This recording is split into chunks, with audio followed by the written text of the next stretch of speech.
Hello, hello, hello. This is Raven, and today we are going to be talking about a highly divisive movie, one that women and non-men almost universally love, and men almost universally hate. I am talking, of course, about Hard Candy. Now, I'm going to say right off the bat, this movie is very intense. Just wicked intense. If you have trouble with very tense movies, you may not want to watch this. But anyway, we're going to get into the triggers. I'm going to give you a brief overview of them.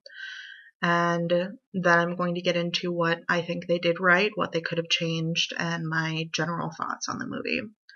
Alright, so triggers. The big one is going to be pedophilia. Like, it is in all of the things. It is the basis for this whole movie. It is about a guy picking up a young girl and, spoiler alert, the girl turning the tables on him. Another big one, there's a whole scene dedicated to victim blaming, which is shown to be a bad thing, but if you have problems listening to people say, victim blamey stuff, you may either want to skip over that or just not watch this. There is also choking / suffocation that happens. The main male lead is suffocated not to death but to unconsciousness, and that is a very intense scene. There's also surgery. There's a castration scene. That's one of the main reasons why so many men hate it. But the castration scene, like, it doesn't show anything. It's all about the mental side of it, like believing that this is happening. Because again, spoiler alert, it's not actually happening. There's also a lot of screaming in that scene and other scenes. The sound mixing is not very compressed, which can be a good thing. It's really cool if you can watch it, with a great sound system in a nice room that's built for movies. But it can be kind of annoying to have to turn the volume up and down if you're just watching at home. There's also hanging that happens. The first time someone is shown hanging and you see, him like actually hanging, but he doesn't die. And then the second time you see the rope go taut, but you don't see the body. So those could be triggers for people anyway, even though it's not that explicit, I guess. But those are just things to watch out for. Anyway, moving on to what I think they did right. These are just the big things. There's a lot of little things too.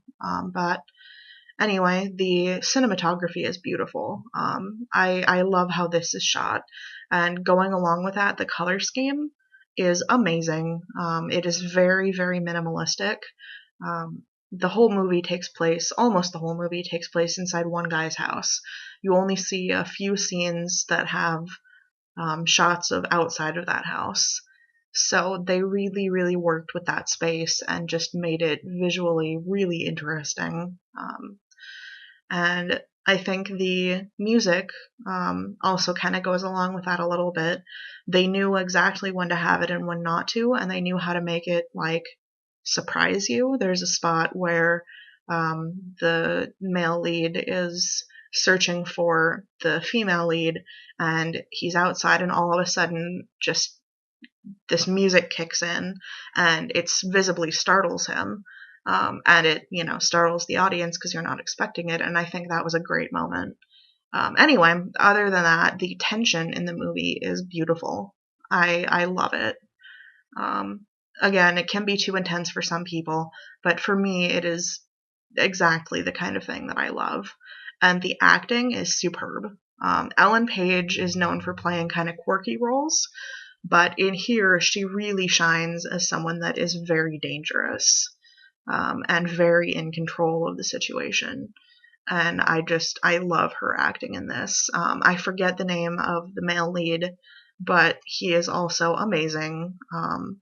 He really plays, that odd, not exactly manipulative, but like that deceiving kind of person very well. And when the reveal happens at the end, it's kind of delicious, actually. Just the way that he acts it is just wonderful. Things that they could have changed. I mentioned the sound mixing. For a home, DVD release, they really could have mixed it a little better and compressed it a little bit so that the screaming wasn't quite as loud. Because if you do have problems with that, it is very distressing to hear all of a sudden super loud screaming happen when the dialogue is always very quiet. Haley, the female lead, is slightly over the top. I love her character to death, but I do have to admit that it makes it slightly easier to root for the male lead because of how ruthless she is. And that can be a problem. It really depends on what you want to get out of it. If you want that really, morally gray stuff, then it's perfect. But if, like me, you want a little bit more clear cut, which is the good guy and which is the bad guy, like in this situation, if you want it a little more clear cut, her acting is slightly, or her character, not the acting. The acting's great, but the character is slightly over the top. Overall, I loved this movie. It is one of my favorites. I can't really recommend it to too many people because of the triggers in it. But if people can handle that stuff, I do really recommend it because I think it's a fantastic movie. It's beautiful to look at, even though most of it takes place inside one dude's house.